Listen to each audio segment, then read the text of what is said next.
Hey, what's going on, everybody? I'm back to talk about this MLB slate for tonight. We'll go through this a little bit quickly as it is nearing about 4 hours before first pitch for the 7 o'clock games. Go ahead and get started. As always, if you enjoy the videos, appreciate it. Hit the like button, subscribe if you haven't already. You can check out all the socials in the description of the video. And let's get started. So, lots of games to talk about today. Looking over at Fantasy Labs here. First game up, we have the Brewers against the Phillies. Phillies, bad road trip. They got their bats going in the last game against the Rockies in Coors. They're going back home here against the Brewers. Peralta struggled so far this season, but we know he does give you a lot of upside when he is on his A game. So far, it hasn't been the case. Phillies look like a good GPP stack if they're not going to get too much ownership, because Peralta so far has gotten blown up by the Cardinals. Didn't have a very good game against the Cubs either. So looking at this team, so much power, so much home run upside. The middle pack looks really good, and then Camargo had like 4 hits in the most recent game. He looks really good at 26 if you need like a low-owned value pick that does give you some power. Second game up, I like the Giants stack today, going up against Patrick Corbin. Corbin has struggled so far this season. His ERA is up to like 8, I believe. Hasn't given up a home run yet, but that should definitely come with how much he's been giving up some hard contact. 7.5 ERA, 10 earned runs given up in 12 innings, 17 hits, also 8 walks. Not having a lot of stuff, and this is something we've seen from Corbin. He's been on the decline over the last couple of years. So for stacking wise, even though Slater and Ruff have gone off to cold starts, they both look like good pieces to put into your lineup as a value pieces. Same thing with Flores, same thing with Dubon at the bottom. Yankees always have a high total because they have so much pop in this lineup. They typically haven't done great this year in terms of paying off your stacking. I think there's some better stacks today with there being so many teams in action. I probably won't get to the Yankees today. The Rockies, they're super low total at only 3.5. Screwball's lefty, so you look to any of these righties.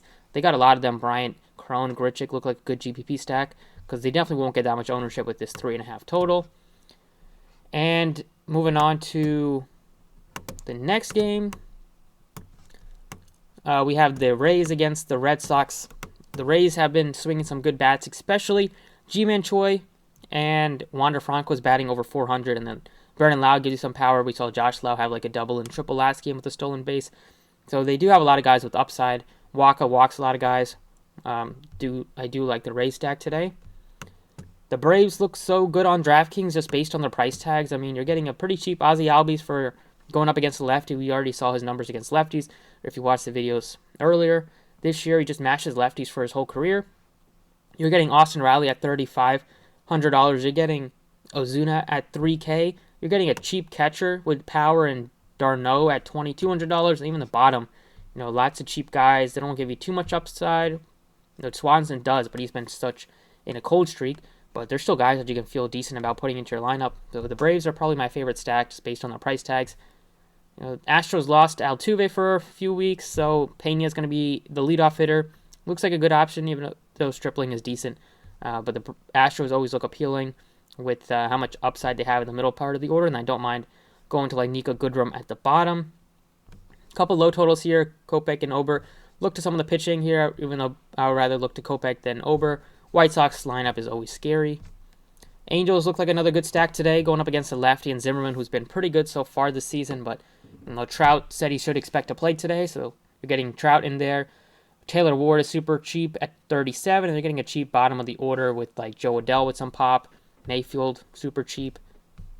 Not too much interest in this next game for me. If I was going to anybody, look to like Julio Rodriguez from the Mariners, cheap outfielder with some upside. Maybe go to like Suarez if you needed a cheap third baseman. We have the Mets going up against Zach Gallen. Gallen is talented. Sometimes he'll get blown up. So Mets look like a decent tournament stack. The pricing isn't great on them besides like Brendan Nimmo at 37. So I'm not too interested in paying like over 5K for the middle part of the order. The Dodgers against Nick Martinez. Look to some of the lefties and then the righties. Like Bellinger's been good. The price tag hasn't caught up to him yet this year. They still have him priced like he was last year when he was just struggling the whole year. But he's been swinging a hot bat and giving you some home runs already. Then the last game, bad ballpark to hit in. You look to the pitchers, but neither one gets my attention too much, even though with low totals. If I was going to go to anybody from this game, Brad Miller, just with the home run upside that he gives you at a cheap price tag. Nate Lau, pretty affordable. And then on the A's side, I'd look to like Noose, who does give you some upside. At his price tag, 2K first baseman if you needed to go super cheap there, but definitely not one of the teams you're looking to jam into your lineups. Going back on to DraftKings, now that we talked about all the games, at pitcher, I'm plugging in the two guys that are pretty expensive, but both give you upside. Verlander's one of the best pitchers in baseball, .69, nice ERA to get him started for the first 2 starts after missing the whole season last year. He hasn't missed a beat through 80 and 87 pitches. Wouldn't be shocked if he gets over 90 today. And then Kyle Wright at home, like the Brave stack, might as well throw in the pitcher. Better chance he gets the win if you're looking to stack a team and the bats do go off there. He's also thrown 92 pitches in his most recent start, so we know both of these guys can go deep into the game. Other options at the top end would be like Michael Kopech, even though he might not have as much of a longer leash as those two guys, just because they're being careful with their best prospect. And value-wise at pitcher, maybe Tyon at 72.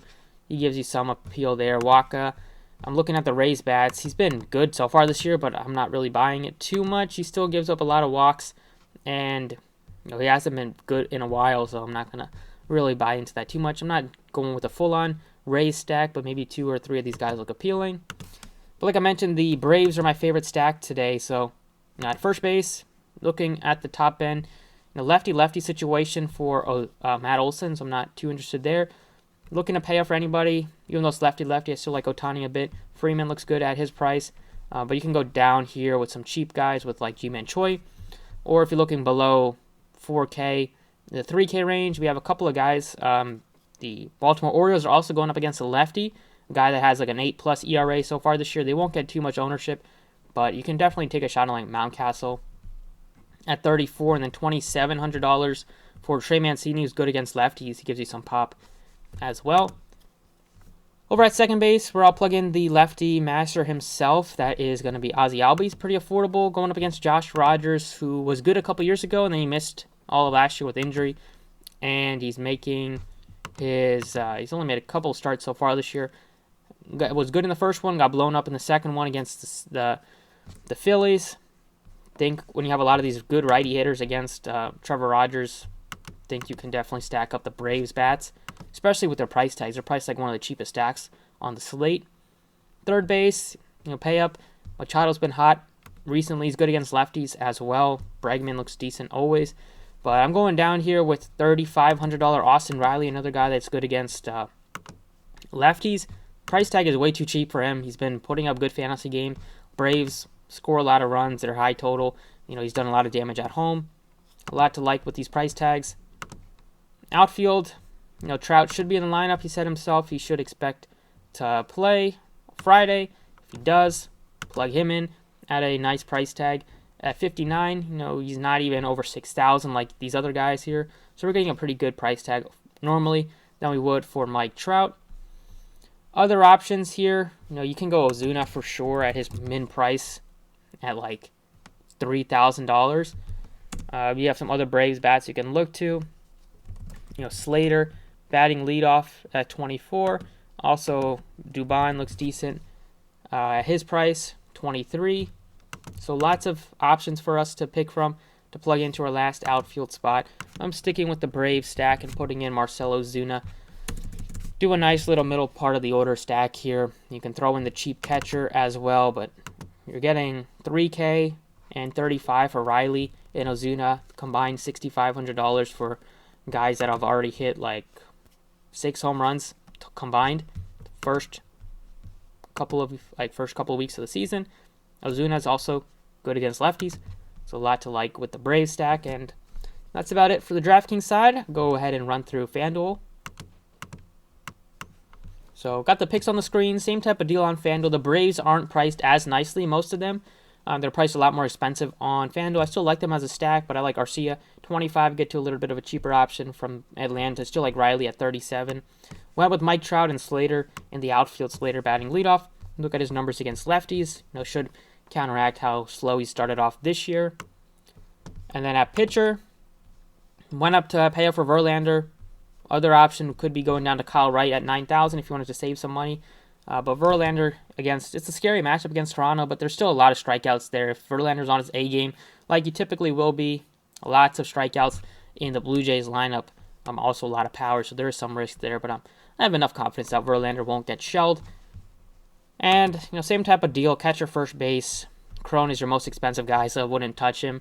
Go down here a bit to maybe like Rizzo 37, Josh Bell 37 if you're looking to stack up the Phillies. G-Man Choi's been doing great for the Rays this year. And then you got a bunch of other guys like Schwarber's pretty affordable, below 3,000. You have a lot of options here. Want to take a shot on Brad Miller.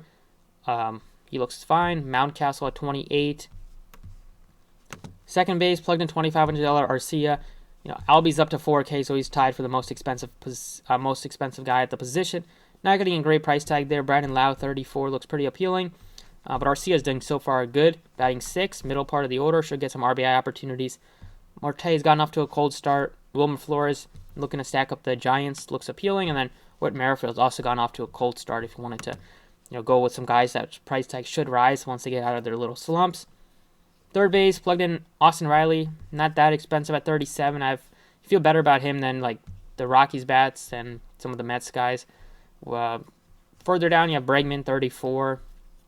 Suarez been streaky, but he does give you a lot of home runs. He's really good against lefties. Once we get him facing off against a lefty, Camargo at 26 from the Phillies, another value. And then shortstop, it's Wander Franco for me as my favorite. He's only 38, so he should be like one of the most expensive guys with how good he's been this year and how much upside he gives you in general. Other options would be maybe going down here for like Estrada if you're looking to stack up the Giants.